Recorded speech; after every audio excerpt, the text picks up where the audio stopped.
Ya, ahora sí. Ya, ahora sí estamos pudiendo grabar. Entonces nos encontramos con la clase de la unidad número 4, la última Cuatro. unidad que vamos a ver, ¿ya? Y lo voy a poner a compartir al tiro para que pueda ver la presentación. Ya, ahí debería estar viendo mi pantalla, ¿cierto? ¿Te confirmo? Sí, la veo. ¿Sí? Ya, ahí está la presentación. Entonces, como le decía, estamos en la última unidad de razonamiento lógico que tiene que ver con azar y datos. Pareciera que fuera un poco más difícil y en realidad sí lo puede ser porque es un poco más de concepto, pero siendo ordenadito, créame que no va a tener ningún problema con responder la evaluación final de la unidad, ¿ya? Así que veamos un poquitito lo que vamos a ver. Vamos a ver representación gráfica de datos y gráfico estadístico, que es más o menos relacionado con lo mismo, está dividido en dos lecciones, pero prácticamente es una. Luego vamos a ver las medidas de tendencia central, cuáles son y cómo se calculan. Después vamos a ver el concepto de correlación. Y finalmente el tema de distribución de probabilidades, que quizás es lo más complejo, quizás un poquitito de entender de este contenido. Así que comencemos de inmediato para que podamos abordar de buena manera todo. Entonces, veamos primero la representación gráfica de datos. Cuando nosotros se nos presenta una cantidad de datos, por ejemplo, en una tabla Excel o en una hoja escrita, y son muchos datos, es difícil quizás poder encontrar algún comportamiento o poder determinar o calcular alguna información con respecto a ellos. En cambio, cuando nosotros esos mismos datos nosotros los graficamos para poder verlos precisamente de manera visual, es mucho más sencillo poder ver tendencias y poder obtener algunos datos, alguna información a partir de estos datos. Por ejemplo, aquí tenemos una información que está en un gráfico lineal, ¿cierto? Que también se llama polígono de frecuencia, donde abajo tenemos la edad de las personas, ¿cierto? De 0 a 9 años, de día a 19 años, de 20 a 29, etcétera. Y hacia arriba las cantidades de personas. Por lo tanto, este gráfico que nos está mostrando qué cantidad de personas tienen cierto rango de edad. Entonces, Mm. por ejemplo, si nosotros quisiéramos saber cuál es el rango de edad con más personas, simplemente miramos el gráfico y vemos dónde está más alto, que en este caso sería como en ese punto, ¿cierto? Mm. Entonces, aquí podemos decir fácilmente que en este conjunto de datos, las personas o la cantidad mayor de personas está entre 30 y 39 años, ¿cierto? Que son aproximadamente 220.000 más o menos. Entonces, podemos determinar de esa manera, visualmente, súper fácil, algún tipo de información con respecto a los datos. Porque si quisiéramos obtener esta misma información que acabamos de obtener de manera fácil en el conjunto completo de datos, ¿cierto? En la tabla Excel, por ejemplo, donde están todos los Ah, datos por números, sería mucho más difícil.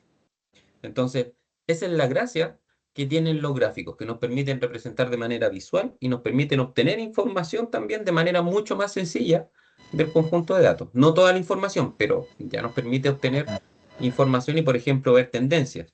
Aquí también podemos ver tendencias, que mientras a partir de los 49, la cantidad de personas va bajando, sí. ¿sí? Hasta llegar a los 100 y más, que son poquititas. Entonces podríamos determinar quizás también que aquí a partir de los 49 quizás empiezan las enfermedades, las personas Ah, lamentablemente empieza la curva creciente de las muertes de las personas. Entonces podríamos sacar ese tipo de conclusiones, ¿sí? mm. Sí. Eso, por ejemplo, en un gráfico. Ese es un tipo de gráfico, que es el poligonal, o de líneas también se llama en algunos lados. Lo pueden encontrar con los dos nombres. Otro tipo de gráfico que nos va a permitir precisamente ver los datos de manera visual son los pictogramas, donde los pictogramas nos tratan de mostrar la información de manera más lúdica todavía. Aquí, por ejemplo, se trata de mostrar los alumnos suspendidos en matemáticas y en vez de hacerlo con línea o barra, con lo que sea, lo hacemos con personitas. Mm. Entonces el pictograma trata de eso, de poder mostrar con algún dibujo, con en este caso, por ejemplo, con personitas, las cantidades, en vez de con número, con una barra o con una línea, Ya. o con un punto eventualmente. Entonces, ¿qué podríamos tener de aquí? Como dijimos, está la cantidad de alumnos suspendidos en matemáticas y hacia abajo cada uno de los cursos. Entonces podemos ver fácilmente que el segundo B es el que tiene más estudiantes suspendidos en matemáticas y que tanto, por ejemplo, el primero A con el tercero A, perdón, con el tercero B, son los cursos que tienen menos estudiantes suspendidos en matemáticas. Entonces nos permite ver de manera, en los pictogramas nos permite ver de manera incluso más amable todavía los datos, la información que se pretende presentar. ¿Ya? Ya. Profe, Ujú, es la anterior. En esa, ujú.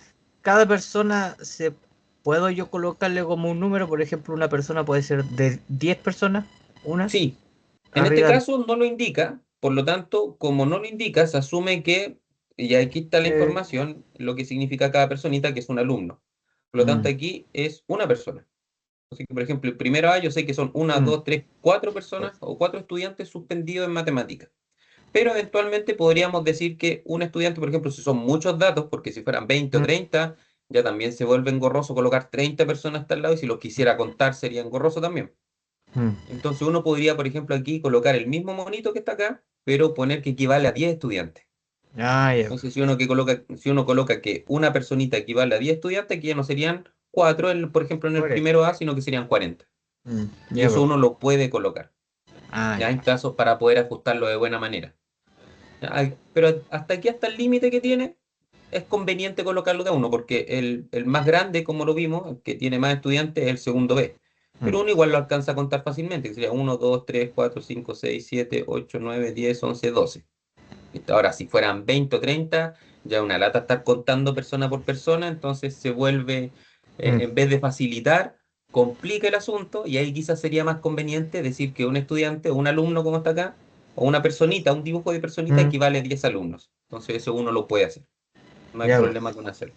Ya siempre hay que acomodar los gráficos, independientemente cuál sea, eh, acomodarlo a la manera más fácil de poder leerlo.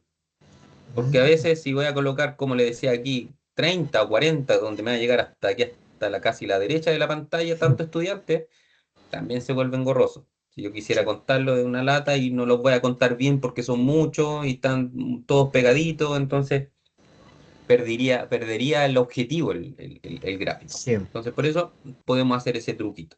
¿Ya? Ya, profe. Otro tipo de gráficos son los de barras, ya que es como el más conocido junto con el de torta, que también lo vamos a ver. Pero aquí está un poquito combinado. ¿En qué sentido? Que acá, si lo analizamos un poquito, no sé si usted lo alcanza a ver, abajo, todas estas leyendas que están abajo dice mayo del 2018, junio del 2018, Sí. julio del 2018, hasta diciembre del 2018. Y después empieza con enero del 2019, febrero del 2019, etcétera, ¿sí? Con los Mm. siguientes meses. Entonces esto, como dice el título, nos marca la evolución Ah, del IPC, donde aquí tenemos los meses abajo y hacia arriba la barrita indica el nivel del IPC en cada uno de los meses. Por ejemplo, en mayo del 2018, que es el primero, nos indica que el IPC fue un 0,3. Después en mm, julio, un 0,1, y así sucesivamente. Ahora, ¿por qué se ocuparon dos colores acá? Solamente para poder diferenciar un año del otro. Te fijas, hasta diciembre del 2018 están todas las barritas en azul y a partir del 2019 las barritas están con amarillo. A pesar de que todos están es un año completo prácticamente, un poquito más de un año. mm. Entonces, cuando uno va a combinar, por ejemplo, un año, puede utilizar dos colores diferentes. De esa manera, uno puede visualizar de mejor manera los datos. Lo puede visualizar a lo largo de los 14 meses que están acá, o puedo diferenciar entre año y año y comparar un año con el otro en el mismo gráfico. Entonces, por eso es conveniente poder aquí marcar un gráfico, no un gráfico, sino que un año de un color y el otro año del otro color. E incluso aquí la barrita puede ir hacia abajo. ¿Por qué? Porque el IPC, por ejemplo, aquí en el diciembre del 2018 fue menos 0,1, que puede ocurrir. Y donde no hay barritas, que es noviembre del 2018 y febrero del 2019, el IPC fue cero. Entonces no significa que no haya barra, sino que como no hay barra, se asume que el IPC fue cero en ambos. Entonces aquí uno podría, al igual como ya los tenemos de manera visual, sacar, por ejemplo, informaciones. Por ejemplo, que el IPC más alto estuvo en mayo del 2019, la barrita más alta. Y el IPC más bajo, obviamente, estuvo en diciembre del 2018 porque la barrita fue a convertir para arriba. Entonces, esas son informaciones y por eso es importante poder hacer bien un gráfico, porque mientras más detallado y mejor hecho, más información voy a poder obtener a partir de él y voy a poder obtener eh, datos extra quizás que yo no puedo ver cuando tengo solamente el conjunto de números en una tabla. Entonces esa es la gracia. Y uno puede ver además, ver tendencias.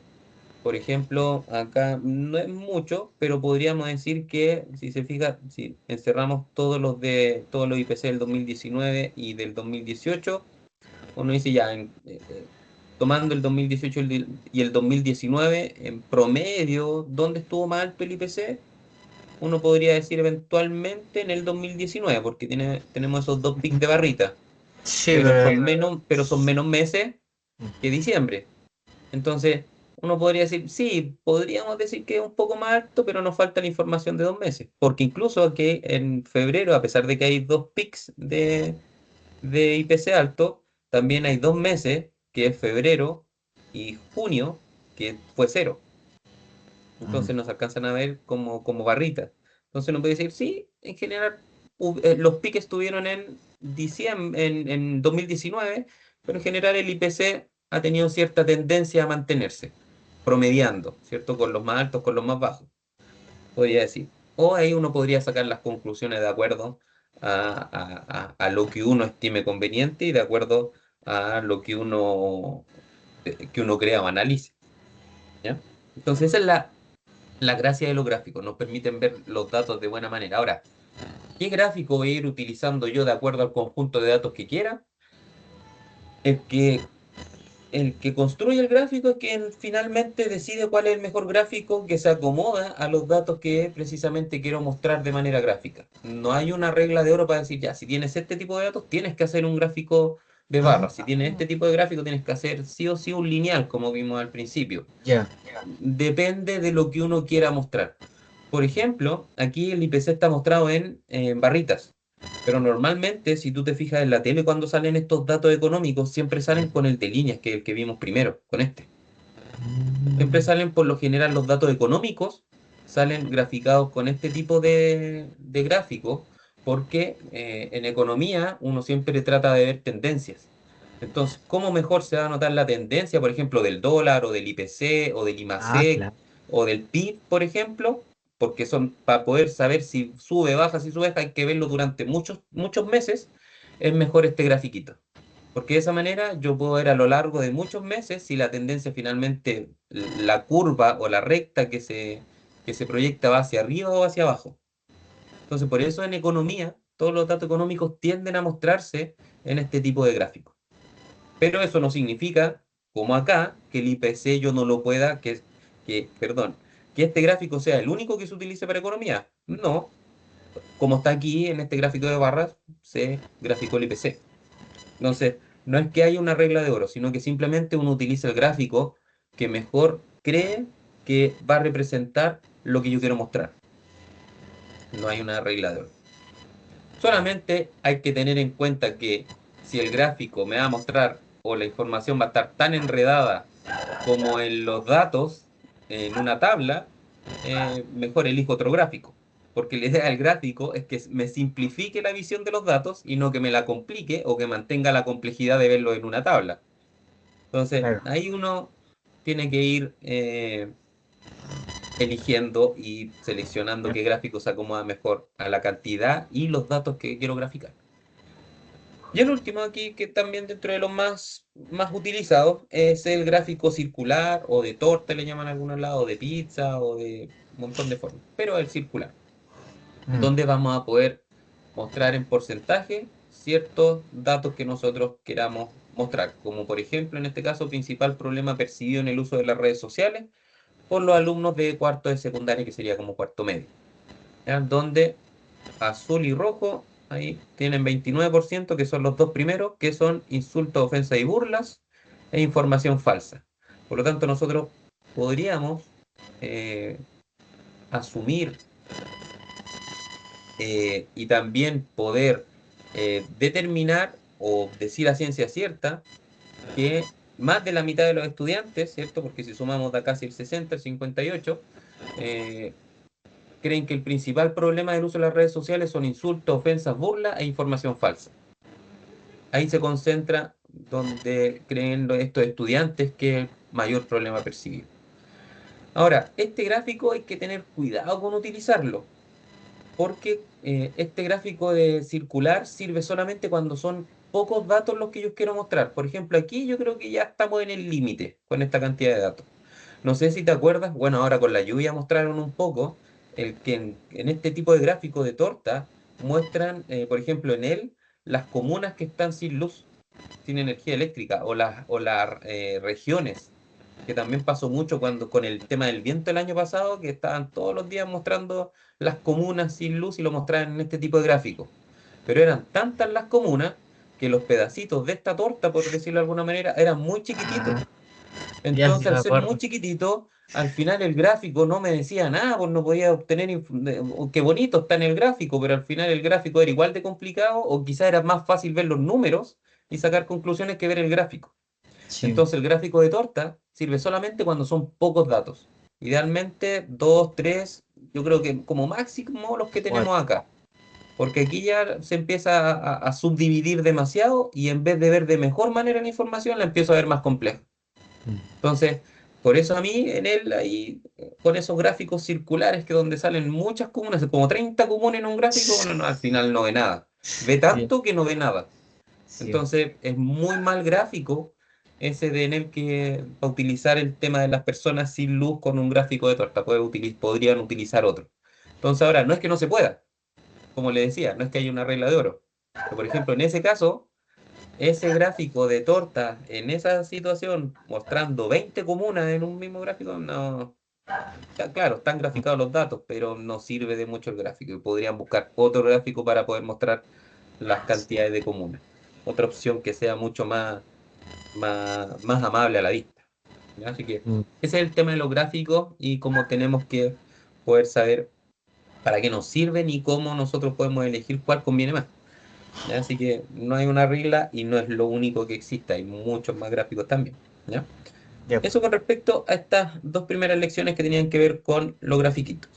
Lo segundo que vamos a ver, que es como lección 3 son las medidas de tendencia central. Las medidas de tendencia central también tienen relación con un conjunto de datos, pero lo que nos va a permitir las medidas de tendencia central es poder representar un conjunto de datos en un solo número. Eso es lo que queremos. Y aquí está la media aritmética porque es la que más conocemos. ¿Por qué? Porque la media aritmética no es más que el promedio. La media aritmética es el nombre bonito y formal para el promedio, pero son lo mismo. Entonces, ¿qué busca las medidas de tendencia central? Como les decía, representar en un solo número un conjunto de datos. Que por ejemplo pueden ser las notas. Usted cuando tiene notas, ¿cierto? Tiene 4, 5, 6 notas y después el promedio final es una sola. Entonces, en ese promedio, que es una sola nota, están representadas todas las notas que usted obtuvo en el semestre. Entonces, eso es lo que busca precisamente la medida de tendencia central. Buscar representar en un número el conjunto entero de datos. E idealmente, porque se llama medida de tendencia central, porque buscamos que ese número que representa el conjunto esté ubicado, ojalá, lo más al centro posible entre el número más pequeño y el más grande del conjunto. Por eso se llama medida de tendencia central. Ya. Y no es una sola, son tres. Una, que es la más conocida, que es la media aritmética, que es el promedio, simple promedio que nosotros conocemos, la moda y la mediana. Las tres sirven para lo mismo, pero de distinta manera. La primera, como le decía, es la media aritmética o promedio, que no es más que, como está expresado acá, sumar todos los numeritos que nosotros tenemos, que no necesariamente pueden ser nota, puede ser cualquier dato, puede ser temperatura, cantidad de estudiantes en una sala, lo que usted quiera, uno le puede sacar un promedio, no solamente a las notas. Se suman todos los datos y el resultado de la suma se divide en la cantidad de datos que son. Un simple, común y corriente promedio que conocemos de toda la vida. Eso es la media aritmética.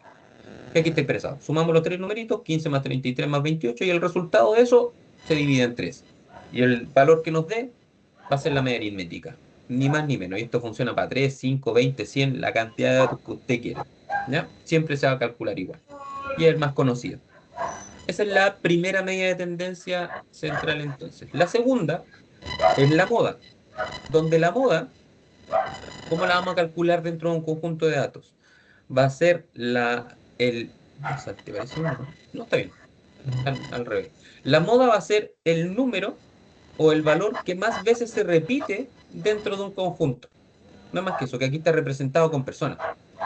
Entonces, te fijas que hay personas de distinta estatura, Mm, pero dentro de estas personas de distinta estatura, vamos a decir que la moda va a ser el que más veces se repite, que en este caso son las personas de esas estaturas que están marcadas, como son las que más se repiten. Hay tres personas de la misma estatura, porque las otras cuatro tienen diferente estatura. Entonces vamos a decir que esa estatura de esas personas es la moda. Por ejemplo, si en un conjunto el de números, el número que más se repite es el 5, listo, la moda es el 5. No se hace ningún cálculo, simplemente se elige el valor que más veces se repite. ¿Ya? ah, ya. Eso es la Ah, moda. Y es pueden moda. suceder. ¿Cómo? Por eso se llama moda, porque es Sí, como una de hecho moda. de ahí viene el concepto de moda de la ropa. Si tú te fijas, ¿no? Cuando dicen es Ah, que esa prenda está de moda, es porque porque todos esto las lo andan usan. usando, ¿sí o no? Ah, sí. Ah, De ahí ya, ya. viene ese concepto. Datazo. Precisamente viene de acá. No es al revés, no es que de la moda de ropa, sino que Ya. de esta medida de tendencia central es de donde viene la palabra moda. Porque, Ah, claro, ¿por qué uno le llama moda? Porque todas las personas andan utilizando el mismo tipo de ropa. ya. Entonces, porque son muchos. Entonces, por eso es la moda, porque son la mayoría. La mayoría de las personas andan utilizando la misma prenda. Ah, buen Por eso dato. se llama, por eso la Ah, moda ya. se llama Sí, moda en la ropa o en el teléfono, en lo en que sea. todo. O el conjunto que Ah, está o el grupo musical que está de moda. Porque todos lo andan escuchando. Entonces, sí. mayoría, la mayoría de las personas lo andan escuchando. Por eso es moda. ¿Sí? Ah, de la matemática. De ahí viene, de hecho. Y acá pueden suceder tres cosas. Primero, que en un conjunto, por ejemplo, no haya moda. Porque a lo mejor, si tomamos estas mismas personas, a lo mejor no hay tres personas que miden lo mismo. A lo mejor todas las personas miden diferente. O dentro de un conjunto de datos, por ejemplo, de notas, todas las notas son diferentes. No hay ninguna nota que se repita. Hay un 5.8, un 5.9, un 6, un 6.8, un 7, un 4, un 3. Entonces ninguna se repite. Todas están una vez. Entonces puede ocurrir eso en un conjunto. Y cuando ocurre eso, se dice que no hay moda. No se hace nada. No hay moda simplemente y se denomina como un conjunto amodal, como aparece acá. Ah, ya. Lo segundo, que es lo ideal, que dentro de un conjunto haya una sola moda. O sea, tomamos un conjunto, da lo mismo la cantidad de datos, pueden ser 2, 3, 5, 100, 2000, da lo mismo la cantidad de datos, que pueda haber que un solo dato de ese conjunto es el que tenga mayoría. Por ejemplo, el 5 se repite 20 veces y el que le sigue es el 4 que se repite 19 veces. Uno dice, claro, el 4 se repite 19 veces, se repite hartas veces, pero no tiene mayoría, porque el 5 se repite 20 veces. Entonces, como el 5 se repite 20 veces, listo, el 5 es la moda. Entonces, Ya. ahí se dice que hay una sola moda. Y lo tercero es que haya dos o más modas. Supongamos que nosotros otra vez que en un conjunto hay dos números que tienen mayoría. Por ejemplo, el 4 y el 5 se repiten 20 veces. Y de ahí vienen el resto, que se repiten menos veces. Entonces uno dice, ya, el 4 y el 5 se repiten 20 veces. ¿Cuál de los dos elijo? Ninguno. Los dos son moda. Ahí no se hace ningún cálculo matemático. Se dice que el 4 y el 5 son moda. Los dos que se repiten y que tienen mayoría. ¿Ya? Y ahí se dice que el conjunto es bimodal, porque Ya. tiene dos modas. O puede ocurrir también que no solamente hayan dos números que se repitan y que tengan mayoría, sino que pueden ser tres, cuatro, cinco, pueden haber, por ejemplo, de 1000 números o de 1000 datos, pueden ser que 7 números tengan mayoría, se repiten y sean la mayoría. Entonces esos 7 datos son la moda, ¿ya? Y ahí se dice que es un conjunto multimodal, ¿ya? En ninguno de los casos se hace ningún cálculo, solamente se indica cuál o cuáles números son los que tienen mayoría. Y esa es la moda, ni más ni menos. Ya. De hecho, es la medida de tendencia central más simple de determinar, porque es ver cuál o cuáles son los que tienen mayoría al repetirse. ¿Sí? Y el último, la última medida de tendencia central es la mediana, donde para calcular la mediana va a ser el valor que está ubicado justo al medio de un conjunto de datos que está ordenado, donde este orden puede ser los números ordenados de menor a mayor o de mayor a menor. ¿Ya? Ahora, para no confundirse, yo siempre tiendo a mencionar solamente el orden de menor a mayor, ¿ya? Pero recuerde que puede ser de mayor a menor también, da lo mismo. Pero uno siempre tiene como ese orden, yo por lo menos en la cabeza, de cuando uno tiene que Sí, ordenar del más chico al más grande. Pero puede ser al revés, da lo mismo. ¿Ya? Así que yo ahora empiece a nombrar de menor a mayor no significa que es la única forma, también puede ser de mayor a menor, ya para que lo tenga claro. ya. Lo importante es que para calcular la mediana, yo tengo que tomar el conjunto de datos y antes de calcular o determinar cualquier cosa, primero los tengo que ordenar, del más chico al más grande. ¿Ya? Si son 100 datos, los 100 datos los ordeno de menor a mayor. Yo una vez que los ordeno de menor a mayor, perdón, o los ordeno, simplemente tengo que ubicar el que se encuentra justo en el medio. Listo. Si son 7 datos, yo ubico cuál es el que está al medio. Ah, el cuarto dato queda justo a la mitad, como está planteado acá. Y Mm, ese dato va a ser la memoria. Aquí está la memoria, la mediana. Entonces aquí está representado con personas. Si te fijas, hay 5 personas que están ordenadas de menor a mayor. Entonces, ¿cuál va a ser ya, la mediana? El que está justo al medio. Fin del cuento. ¿Y cómo sé ya, que el que está al medio? Porque tanto a la derecha como a la izquierda de ese elemento, en este caso de esta persona que elegí, hay la misma cantidad. Dos a la derecha, dos a la izquierda. Con eso confirmo que es el valor del medio, en este caso la persona que está al medio. Entonces, esa persona que aquí está pintada de negro es la mediana. ¿Ya? Ahora, hay mm, dos situaciones que se pueden dar acá. Que el conjunto de datos sea impar, como está acá, que son 5 personas. mm, Eso es lo más fácil, porque ahí tomamos simplemente el que está al medio. Si al medio hay un 5, el 5 es la mediana y no se hace ningún cálculo. mm, La segunda situación es que el conjunto de datos que usted ordenó de menor a mayor sea impar, perdón, sea par. ya, Por ejemplo, sean 6 personas o 6 datos. Entonces, si fueran 6 datos, chuta, no me queda uno al medio, porque me quedan 3 y 3, ¿cierto? Divido en 3 y sí, 3 y al dividir 3 y 3 no me queda nada al medio. Entonces, uno que hace en esa situación cuando la cantidad de datos es par, tomo los dos del medio. Si yo tomo los dos del ah, medio, ¿cierto? Por ejemplo, de 6 tomo los dos del medio y me quedan dos a la izquierda, dos a la derecha. Entonces me van a quedar dos al medio. Y ya, esos dos valores del medio, para la mediana, yo los sumo y los divido en dos. Y el resultado que me da es la mediana. Que en pocas palabras es tomar los dos del medio y calcularle el promedio. Eso es lo que estamos haciendo. mm, Y ese promedio de los dos datos del medio, de esos dos datos que yo marqué en el medio, va a ser la mediana. ¿Ya? Entonces esas son las únicas dos situaciones que se pueden presentar ahí. Entonces, primero sí o sí, ordenar de menor a mayor o de mayor a menor. Y una vez que ordeno, tomar el del medio. Si la cantidad de datos es impar, simplemente cojo el del medio, listo, y esa es la mediana. Y en caso de ser un conjunto con cantidad de números o de datos par, tomo los dos del medio y esos dos valores del medio le calculo el promedio. O sea, los sumo y los divido en dos. Y ese resultado va a ser la mediana. Y con eso tenemos las tres. Sé que quizás así suena un poco enredado. Veámoslo con un ejemplo práctico. Acá tenemos una tablita donde se nos presentan los tiempos de espera de atención de 30 clientes, ¿ya? Donde los valores que acá nos importan son los minutos, que está con blanco. El 15, el 34, el 56, porque el de arriba solamente indica el número de clientes para llevar la ay, cuenta, ¿ya? Entonces los números que acá nos interesan son los que están con blanco, en la fila 2 y la fila 4, la que indican minutos. Ahí están los 30 datos. 1, 2, 3, 4, 5, 6, 7, 8, 9, 10, 14, 15. 15 acá, 15 abajo, ahí están los 30. Esos son los datos que nos interesan. mm, Entonces, a ese conjunto de datos, esos 30 datos que están en blanco, le vamos a calcular las tres medidas: media aritmética, mediana y moda. Veamos la media aritmética. Entonces, la media aritmética es simplemente tomar todos los datos, sumarlos, y el resultado dividirlo en 30. ¿Por qué en 30? Porque son 30 datos. ¿Ya? Entonces, sumamos el 15 más el 34 más 56 más 82 más 34, etcétera. Y el resultado de esa suma, en este caso da 1567, y ese resultado de la suma lo dividimos en 30. Insisto, ¿por qué en 30? Porque son 30 datos. Siempre el resultado de la suma se divide en la cantidad de datos. Y ahí nos sale, o tenemos como resultado 52,2.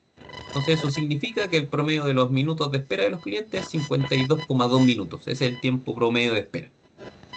Y ahí obtenemos la media aritmética. Luego la moda. Fíjate acá qué pasó. Que para la moda se ordenaron los datitos, ¿cierto? Arriba está el número de clientes, así que eso, lo de arriba no nos interesa. Lo que nos interesa son los de abajo, que ahí están los datos que estábamos hablando, y están ordenados de menor a mayor. No es necesario ordenarlos de menor a mayor para la moda, porque uno la moda la puede obtener con los datos desordenados, pero sí es recomendable. ¿Por qué? Porque cuando yo ordeno los datos de menor a mayor, se ve mucho más fácil dónde está el número que se repite más. En cambio, por si yo los busco desordenados, cuando los datos están desordenados, tengo que ir anotando y viendo cuántas hay, contando y revisando cada vez el conjunto entero para saber cuál es el que más veces se repite. Por ejemplo, si yo lo buscara acá, aquí tengo esa fila con 15 números y la fila de abajo con 15 números. ¿Cómo sé yo cuál es el que más veces se repite? Tengo que empezar a contar uno por uno. Al 15, ¿cuántas veces se repite? Tantas. Luego el 34, ¿cuántas veces se repite? Tantas. En cambio, si yo lo ordeno de menor a mayor, como está acá, fíjate, se ve mucho más fácil cuáles son los que más veces se repiten, cuáles son los que se repiten y cuántas veces. Y aquí está ordenado de menor a mayor y está marcado con ese cuadrito rojo, en este caso los que más veces se repiten, que el 35, que se repite 4 veces, y el 67, que también se repite 4 veces. Uno podría decir, el 34 también se repite 2 veces. Sí, pero no es mayoría. Recuerda que aquí en la moda nos interesa el que más Claro, veces se repite, el que tiene mayoría. Y aquí como son dos, se es dice moda. que la moda es 35 y 67. Aquí no se hace ningún cálculo. En la moda solamente se indican los que tienen mayoría. De ahí eso se concluye o se interpreta como que el tiempo de espera más frecuente fue 35 precisamente y 67. No es más que eso. Se menciona en este caso los dos números que tienen mayoría de repeticiones. Y esa es la moda. ¿Sí? ¿Me va siguiendo hasta ahí, no? Sí, sí, ¿Sí? sí, sí. Perfecto. Y finalmente, la mediana, en donde tomamos los mismos datos que están ordenados de menor a mayor acá, pero, bueno, ahí el 46 se escribió hacia abajo, pero debería estar hacia el lado, así que no crea que Eh, tiene algo de especial ese, no tiene nada de especial, sigue siendo ya, 46, ¿ya? Y ahí quedó ya, mal no, mal escrito, no se escribió importa. hacia abajo. Ya. Pero lo mismo, son los datos ordenados de menor a mayor. Como son 30 datos, es una cantidad par, ¿cierto? Como es una Sí. cantidad par de datos, tengo que tomar los dos del medio. ¿Y ahí cómo más seguro o cómo sé yo a ciencia cierta que son los del medio? Porque si los marco como están marcados acá, tanto a la derecha como a la izquierda tiene que haber la misma cantidad. De esa manera yo me aseguro que son los del medio. Entonces, si los contamos, sería 1, 2, 3, 4, 5, 6, 7, 8, 9, 10, 11, 12, 13, 14 a la derecha. 1, 2, 3, 4, 5, 6, 7, 8, 9, 10, 11, 12, 13, 14 a la izquierda. Como tengo 14 y 14, misma cantidad hacia ambos lados, Mm, yo puedo afirmar que esos dos datitos que marqué son los del medio. Entonces, como acá son dos, lo que tengo que hacer, como sale ahí, es sumarlos, sumar 49 más 56, y el resultado dividirlo en dos. ¿Por qué en dos? Porque son dos datos. Por eso, como le decía, es sacar el promedio de esos dos numeritos, que en este caso sería 52,5. Y ahí está. Y de esa manera sacamos las tres medidas de tendencia central. Ahora bien, si te fijas, el 52,5 y acá en el promedio o media aritmética salió 52,2, súper parecido. Eso es normal, eso es lo ideal. Cuando los datos son más o menos parejitos, las tres medidas de tendencia, las tres medidas de tendencia central tienden a ser el mismo valor o a parecerse mucho cuando los datos están ordenaditos. Aquí se aleja un poco porque es 35 y 67, porque los datos están un poco dispersos, porque te fijas, la gran mayoría está una vez, dos veces y se pega el salto que están 4 y 4. Por eso ahí mm, la moda va un poco diferente. Pero si a usted le llega a salir que los tres datos, tanto la media aritmética, mediana y moda, son súper parecidos, está bien. De hecho, es lo ideal, ¿ya? Eso significa que los datos son muy uniformes, ¿ya? Por eso mm. no es raro que no haya dado casi lo mismo ese 52,5 en la mediana con el promedio. De hecho, son los que más se parecen. Y esas son las medidas de tendencia central que nosotros podemos obtener de un conjunto de datos, que es tomar un número y representarlos, el conjunto entero, en este caso en el 52,5. Estamos representando los 30 datos como 52,5 a través de la mediana. ¿Ya? Eso es. Esa sería la siguiente lección.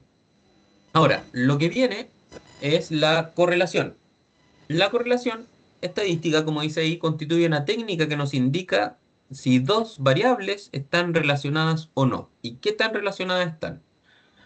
¿Cómo es? Cuando yo grafico un conjunto de datos, ¿cierto? Donde se relacionan dos variables, en este caso, por ejemplo, en el dibujito está la variable X y la variable Y, y yo grafico con puntitos, queda como lo que tenemos acá. Si te fijas, ¿qué pasa con estos puntitos? Como que si uno lo observa, tienden como a seguir cierta dirección, ¿cierto? Tienden a Sí, formar como una línea recta hacia arriba. Eso sí, significa, como dice acá, cuando ocurre esto, que hay una correlación positiva. Que como dice ahí, que una correlación positiva es cuando dos variables, eh, cuando la relación entre dos variables, perdón, es lineal y directa. Entonces, el cambio de una variable provoca el mismo cambio en la otra, o lo predice. Entonces, cuando yo grafico con puntitos estos gráficos, ¿cierto? Y se me presenta, por ejemplo, yo sé que aquí hay una correlación positiva. ¿Por qué? Porque los puntitos tienden a formar una línea recta que va hacia arriba. Eso es lo que te tienes que fijar tú. Eso es como lo clave. Si yo veo que todos los puntitos que están graficados tienden a formar una recta que va hacia arriba con pendiente positiva, listo, significa que hay una correlación positiva. ¿Qué más Ese puede gra- suceder? se, Ujú. se grafica con puros puntitos eso, ¿cierto? Sí, porque al graficar con puntitos se ve mejor, porque queda lo que se dice, queda como una nube de puntos. Y esa Mm. nube de puntos, al ser puntitos precisamente, yo puedo ver si siguen cierta tendencia. Es más Ah, fácil ver si siguen cierta tendencia. En este caso, los puntitos como que quieren formar una línea recta hacia arriba. mm. Entonces uno dice, allá, como quieren formar una línea recta hacia arriba, es una correlación y es positiva. ¿Por qué es positiva? Porque va Ya. hacia arriba. Ahora, esta nubecita de puntos que se forma también podría ser hacia abajo. Si te fijas acá, en esta nubecita de puntos, como que los puntitos también quieren formar una línea recta, pero esta vez hacia abajo. Entonces uno aquí también dice, ¿existe una correlación? Sí. ¿Cuándo existe una correlación, insisto? Cuando la nube de puntitos quiere formar una recta. Cuando tiende a formar una recta, uno dice, sí, hay una correlación. Y en este caso es negativa. ¿Por qué es negativa? Porque esa recta que tienden a formar los puntitos va hacia abajo. Entonces ahí uno dice que hay una Mm. correlación negativa.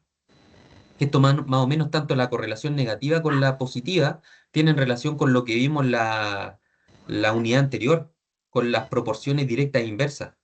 Si te fijas, porque ¿qué dice Ah, acá? es verdad. Que dice que ocurre cuando la relación entre dos variables es lineal y directa, de manera que el cambio en una variable predice el cambio de la otra. La Entonces, otra. si una Ah, sube, la otra también otra sube. baja. Si esta Ah, ya. sube, la otra también más arriba. Si te fijas en este puntito, me voy más a la derecha que un valor más alto y me voy más hacia arriba que un valor más alto.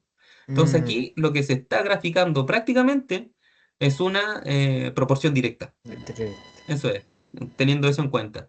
Y en la negativa, una proporción inversa. Porque Verso. como si te fijas, dice ahí, habrá una correlación negativa cuando dos variables se correlacionan en sentido inverso. Es decir, si una variable aumenta, la otra disminuye. Ah, Precisamente lo que conversábamos en lo la clase que sí. anterior. ¿Te das cuenta? Entonces aquí Sí. esto está relacionado. Mm. Entonces la correlación inversa, perdón, inversa y negativa va a ser cuando los puntitos, si lo quieres ver de esa manera, para relacionarlo con la clase anterior, Eh, se comportan como proporción inversa. Porque si te fijas acá, mientras más arriba me voy, o mientras más bajo en el Y, más a la derecha, o sea, en un valor más grande, me voy en el eje X. Entonces, cuando ocurre eso, se forma la nube de puntitos hacia abajo. ¿Ya? Bien, Ahí está. entiendo. Entonces, pueden haber dos tipos de correlaciones. Primero, cuando hay una correlación, cuando esta nube de puntitos tiende a formar una recta. Cuando esa recta es hacia arriba, es una correlación positiva, y cuando esta recta que tienden a formar los puntitos es hacia abajo, es una correlación negativa. ¿Ya? Bien. Ahora bien, esas correlaciones, como dice ahí, uno las puede indicar con un índice, que se llama índice de correlación. Y este índice de correlación puede estar entre -1 y 1. Siempre va a estar dentro de ese rango, nunca fuera de él. Y su valor, como dice acá, nos va a permitir determinar la existencia o no de correlación y el sentido. Nos va a permitir saber si hay correlación, si los puntos tienden a formar una recta y si esa recta va hacia arriba o hacia abajo. ¿De qué manera? Y este es un dato que se le da a este R, que se menciona acá, que el índice de correlación usted no lo tiene que calcular y no se le va a pedir nunca calcularlo. Se le va a dar siempre como dato. Entonces Mm. puede salir una pregunta si el R es igual a 1, por ejemplo, como sale ahí en Ah, este ya. gráfico. ¿Qué significa? No es que Listo, el ¿ya? R valga uno. Lo va a tener que interpretar, ¿ya? Ah, ya. Entonces acá, pero puede tomar valores. Entonces, por ejemplo, el R, si ustedes le dan como dato y le dicen que el R en esta relación de estas dos variables es 1, ¿qué Ya. significa? Que hay una correlación perfecta, hay una correlación positiva perfecta. O sea, que si vamos a esta nube de puntitos, los puntitos graficados forman exactamente una línea recta, perfecta. No, no va a haber una, de hecho, si el R es 1, no va a haber una nube de puntos, sino que los puntitos van a formar una línea perfecta hacia arriba, una Ya. recta perfecta hacia arriba. No van a estar dispersos como acá, como que quieren formar una línea recta, no, sino que la van a formar. Eso Mm, significa que el R sea 1. Cuando dicen el R1, listo, entonces una recta perfecta hacia arriba. ¿Qué más puede pasar? Que el R que nos den esté entre 0 y 1, o sea que sea 0,5, 0,8, 0,9, 0,1, 0, algo, ¿ya? Si el R está entre esos números, entre 0 y 1, insisto, 0,5, 0,8, 0, algo, significa que también hay una correlación positiva, pero no es perfecta. O sea que si el R fuera 0, y algo, ahí sí se forma la nubecita de puntos. Mientras más cercano a 1, más perfecta va a ser la recta que formen los puntitos. Y mientras más cercano a 0, por ejemplo 0,1, 0,2, más dispersos van a estar. Pero van a seguir formando, tendiendo a formar una línea recta. ¿Ya? ya. Entonces, cuando está entre 0 y 1, nubecita de puntos que quieren formar una recta hacia arriba. El otro número que pueden tomar, R, es que R sea 0. Cuando el R es 0, quiere decir que no hay una relación lineal. En la práctica, cuando el R es 0, quiere decir que los puntitos graficados forman una nube, pero esa nube no sigue ninguna tendencia. Si usted quiere encontrar, ya, a ver, estos puntos tienden a formar una recta hacia arriba o hacia abajo, no la van a formar. Van a ser puros puntos dispersos a través del gráfico por todos lados. Eso significa que sea el R sea 0. No, no tienden a formar una recta, son puntos al azar nomás dentro del gráfico. Eso significa que el R sea 0. El R también puede tomar un valor entre mayor a 0 y menor que menos, perdón, menor a 0 y mayor que -1. ¿Qué valores serían estos? Menos 0,5, menos 0,8, menos 0,1, Ah, menos 0, algo.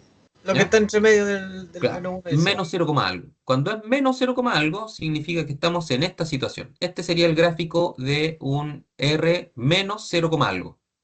Negativo. Claro, los puntitos están dispersos, pero siguen cierta forma.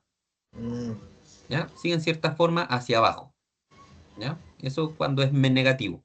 Cuando es negativo, forman esta nubecita de puntos que tienden a ser una recta con pendiente negativa, una correlación negativa. ¿Ya? Eso es cuando está entre 0 y -1. Y enti- cuando R es, perdón, entiendo, sí, entiendo. sí, ya perfecto. Entonces, y cuando R es -1, exacto -1, como dice ahí, hay una correlación negativa perfecta. O sea que en vez de formarse una nubecita de puntos hacia abajo, hay una línea recta perfecta hacia abajo. No es que Mm, formen como que quieran formar una línea recta, no, sino que la forman. Están todas alineaditos hacia abajo, forman una ya. línea recta. Eso es cuando el R es -1. Y esos son los valores que puede tomar R. Ahora, insisto, este valor de R usted se lo van a dar siempre como dato, para que usted lo interprete de acuerdo a las características que tenemos acá. Solo tiene que interpretarlo, nunca lo va a tener que calcular, así que no se rompa la cabeza creyendo, ya, ¿y cómo obtengo este R? No, no lo tiene que obtener, se le va a dar siempre como dato. Es Ya, como bo. la pregunta que me hacen siempre, ya, ¿y cómo calculo el R? No, no tiene que calcular nada, es un dato que se le da, ¿ya? Ya. Y lo último es las distribuciones de probabilidad, que aquí hay otro temita aparte de la correlación, que las distribuciones de probabilidad, generalmente cuando uno eh, hace una encuesta o algo y tiene un conjunto de datos, tienden a formar lo que se llama como la campana de Gauss. No sé si usted la ha escuchado, la campana de Gauss. No, nunca. La campana de Gauss es como una olita, ¿cierto? Cuando yo grafico todos los puntos, es como una ola que se forma, como un cerrito, Ya. ¿sí? En donde esa distribución que forma la campana de Gauss que se llama distribución normal. Y cuando los gráficos o los datos que yo estoy calculando o que los datos que tengo forman esa distribución normal, nosotros podemos utilizar la reglita que está acá, que se llama 68, 95, 99,7, aunque el 95 es 95,4 para ser exacto. Pero es como la reglita del 68, 95, 99, en donde, como dice acá, de ese conjunto de datos, aplicando esta reglita, se puede afirmar que el 68% de los datos se encuentra dentro de una desviación estándar de la media, de la media aritmética en realidad. ¿Dónde se puede calcular con esa formulita que está ahí? También podemos afirmar que aproximadamente el 95% de los datos se encuentran dentro de dos desviaciones estándar del promedio, que está con la formulita que está acá. Y tercero, que aproximadamente el 99,7% de los datos se encuentran dentro de tres desviaciones estándar de la media aritmética o del promedio, con la formulita que está allá. Donde tenemos que saber que la desviación estándar es un dato, es un número que nos dice qué tan dispersos están los datos. Mientras más grande sea la desviación estándar, más lejos están los datos. Por ejemplo, si yo estuviese con notas y tuviese un 1, un 4 y un 7, están súper separadas una nota de la otra, ¿cierto? Sí. Entonces ahí decimos que hay una desviación estándar grande, porque los números están separados. Y por ejemplo, si yo tuviese un 4,5, un 4,8 y un 4,9, tengo también tres datos, pero están súper cerquitas uno del otro, ¿cierto? Ahí Sí. quiere decir que la desviación estándar es más chiquitita, que están los datos menos dispersos, están juntitos, ¿ya? Entonces, la media aritmética, perdón, la desviación estándar nos da un valor que nos indica qué tan dispersos son los datos, qué tan alejados están unos de los otros. Eso es como concepto. Ahora, para lo que estamos viendo acá, para esta reglita, la desviación estándar es un dato que a usted también se le va a dar, que no va a tener que calcular. ¿Ya? Yo le digo el concepto para que sepa qué significa la desviación estándar, pero acá, insisto, para esto también va a ser un dato que se les va a entregar y no tiene que calcular de ningún lado y nunca se le va a pedir calcularlo. ¿Ya? Ya. Sé que explicado así es un poco enredado, no tiene mucho sentido. Por eso me interesa que lo hagamos con un ejemplo de inmediato, para que utilicemos esta reglita y veamos qué es lo que significan todas estas cuestiones que les acabo de comentar. Sí. Entonces, ¿qué dice?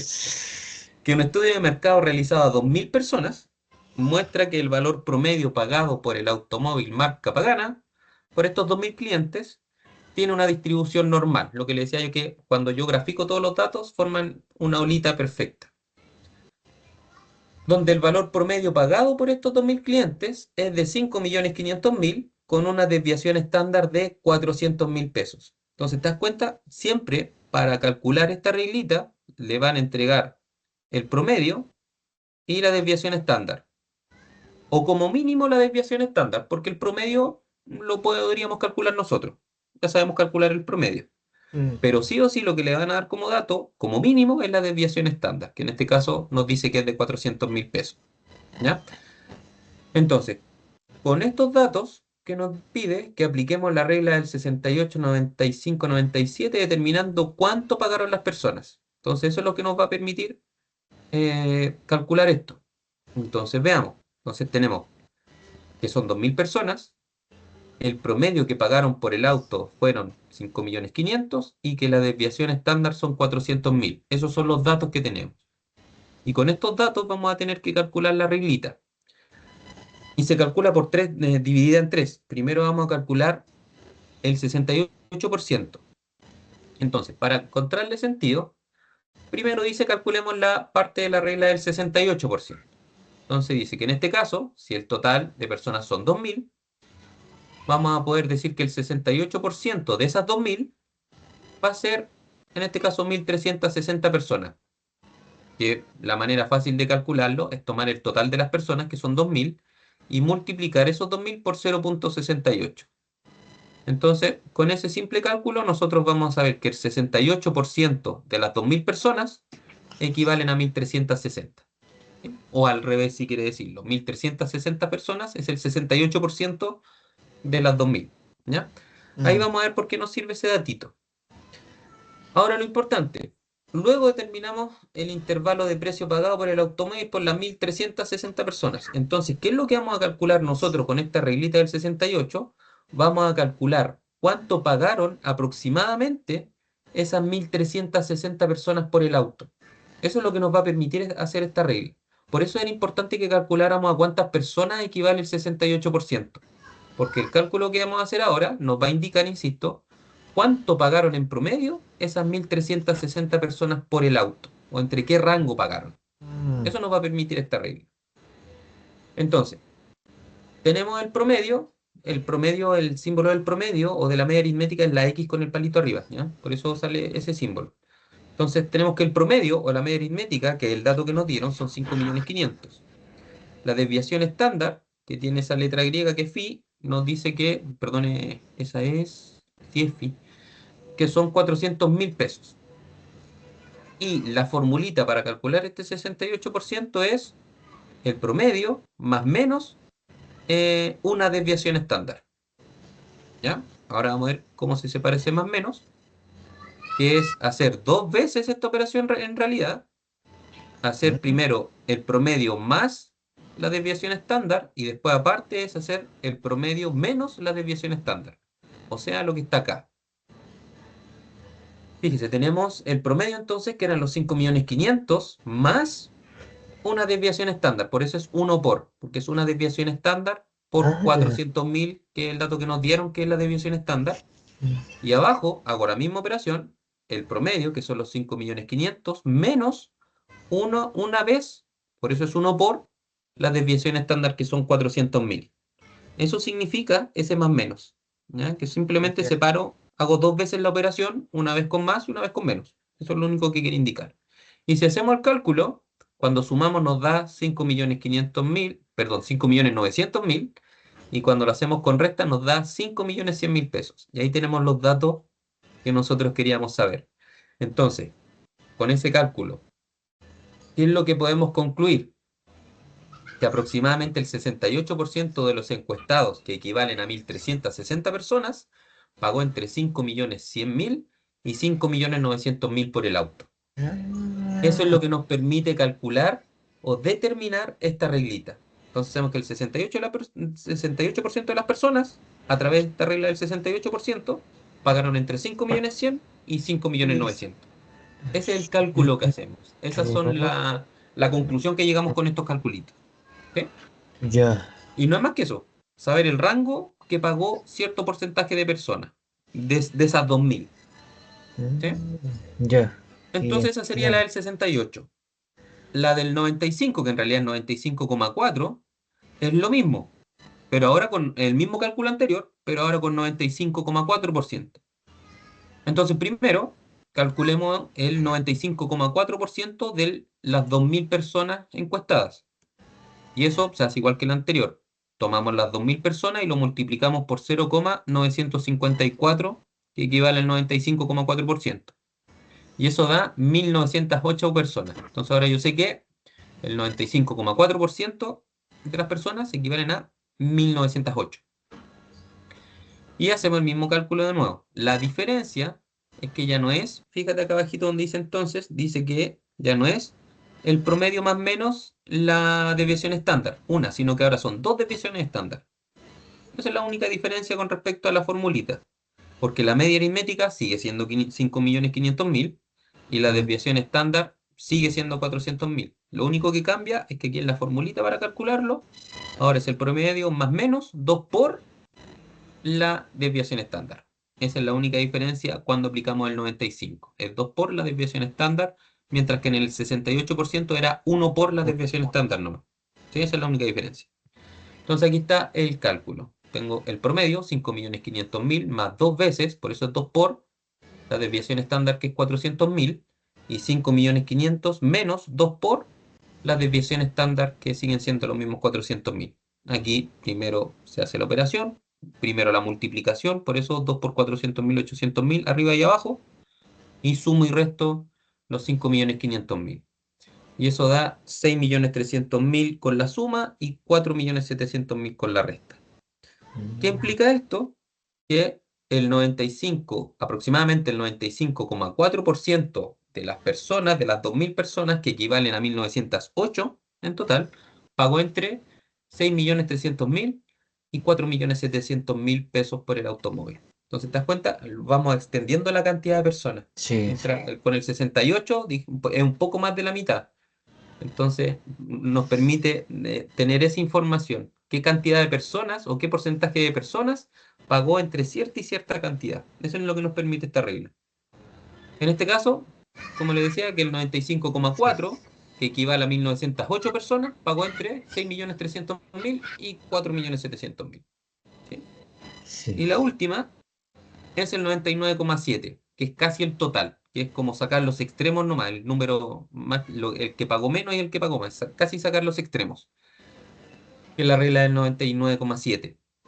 Entonces acá, mismo proceso anterior, mismo procedimiento. Primero calculamos a qué cantidad de personas equivale el 99,7%, que es multiplicar las 2.000 personas originales encuestadas por 0,997, y eso nos da 1.994. Entonces, ¿te das cuenta? Estamos dejando del total solo a 6 personas afuera. Y eso lo podemos interpretar como que estamos sacando a las 3 personas que pagaron el mínimo por el auto y las 3 personas que sacaron el máximo. Estamos sacando solo los extremos. Mm, ¿Sí? ya, sí. Entonces, queremos calcular precisamente entre qué precios pagaron estas 1.994 personas por el auto. Y aquí la reglita es la misma. La media aritmética siguen siendo, que es el promedio, siguen siendo los mismos 5.500.000. La desviación sigue siendo, la desviación estándar sigue siendo los mismos 400.000, que son los datos que nos dieron, pero la formulita acá es el promedio más menos, aquí es tres veces la desviación estándar. Esa es la Sí, única diferencia entre una y otra. Entonces, en el 68% es el promedio más menos una vez la desviación estándar. Para el 95% es el promedio más menos dos desviaciones estándar. Y aquí para el 99,7% es el promedio más menos tres desviaciones estándar. Eso es el único cambio entre los tres cálculos. ¿Sí? Y si lo hacemos, fíjate, sigue siendo lo mismo. La única diferencia es que multiplicamos por 3. Entonces tengo el promedio, que son los 5.500.000, más 3 veces la desviación estándar, que son 400.000, y 5.500.000 menos 3 veces, por eso es 3 por la desviación estándar, que es 400.000. Se hace el cálculo matemático, primero la multiplicación, ¿cierto? Por eso da 1.200.000, que es 3 por 4 o 3 por 400.000, tanto arriba y abajo, y luego sumamos y restamos, y nos da 4.300.000 por una parte y 6.700.000 por la otra. ¿Qué quiere decir esto? Que aproximadamente el 99,7% de los encuestados, que equivalen a 1.904 personas, pagó entre 6.700.000 y 4.300.000 por el automóvil. Y con eso aplicamos la reglita del 68, 95, 99 para distribuciones normales. Y con lo que, por fin, sea, terminamos los contenidos de esta unidad, que son un poquito más, son como más conceptos los que están concentrados acá. y en la Y última siempre es el 68, 95, 99, ¿cómo era? sí, 68. es 68, 95,4, 99,7. Siempre esos son los Ah, porcentajes que estamos calculando. 90, 95,4. Sí, el 68 cerrado, 95,4 y 99,7. Eso nunca cambia. No, nunca cambia. Y la forma de calcularlo tampoco. Siempre para el 68 es el promedio más menos una vez la desviación estándar. Para el 95,4 es el promedio más menos dos veces la desviación estándar.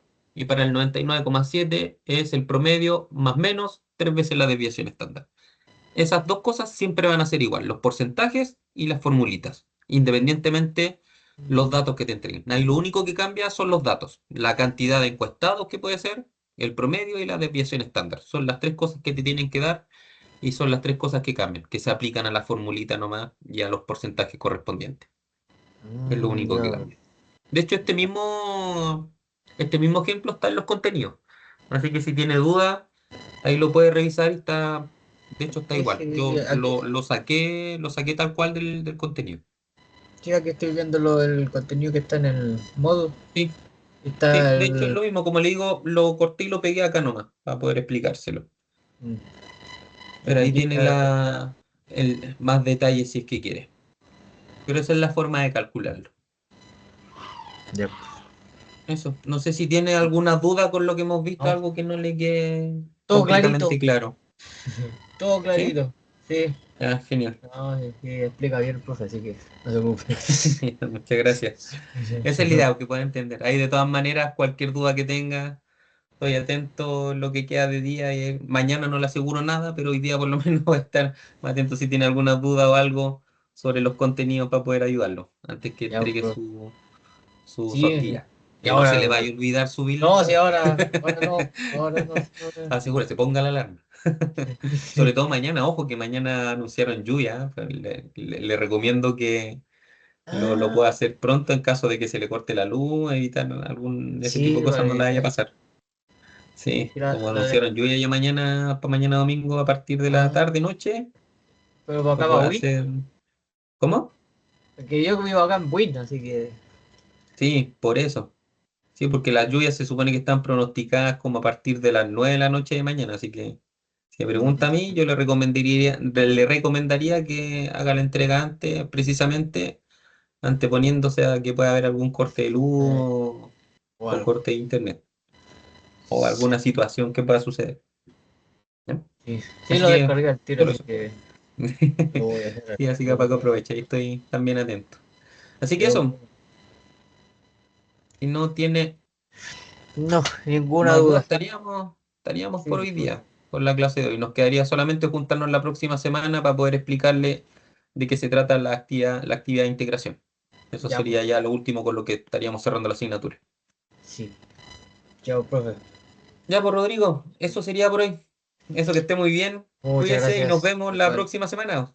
Nos vemos, sí. Ya, pues, nos vemos. Igual. Un abrazo. Chao, Es chao. igual, gracias. Chao.